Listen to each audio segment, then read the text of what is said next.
5 August পরবর্তী সময়ে ইতিবাচক রাজনৈতিক ধারায় ফিরেছে দেশের ছাত্র ও মূলধারার রাজনীতি অঙ্গন। এরই ধারাবাহিকতায় কেবল জগন্নাথ বিশ্ববিদ্যালয় বাদে ইতিমধ্যেই সম্পন্ন হয়েছে দেশের বড় বড় অন্য সব শিক্ষা প্রতিষ্ঠানের ছাত্র সংসদ নির্বাচন।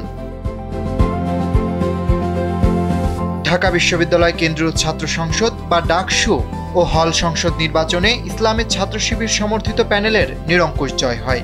নির্বাচনের ফলাফল বিশ্লেষণ করলে দেখা যায় বিজয়ীদের সাথে তাদের নিকটতম প্রতিদ্বন্দ্বীর ভোটের দূরত্বও অনেক। একই ধারাবাহিকতায় জাকসুতেও জয় পেয়েছে ছাত্র শিবির। জাকসুতে 26টি পদের মধ্যে 24টি পেয়েছে শিবিরের প্যানেল, আর রাকসুতে 23টির মধ্যে 20টি।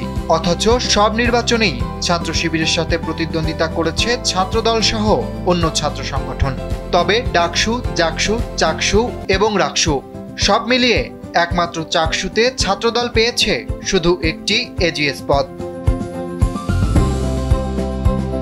তবে ইসলামী ছাত্র শিবিরকে নির্বাচনে হারানোর উপায় বলে দিয়েছেন ঢাকা বিশ্ববিদ্যালয় শাখা ছাত্র শিবিরের সাবেক সভাপতি ও যুক্তরাষ্ট্রের হাওয়ার্ড বিশ্ববিদ্যালয়ের শিক্ষক ডক্টর মির্জা গালিব। তিনি জানান, শিবিরকে হারাতে মেধাবী হতে হবে।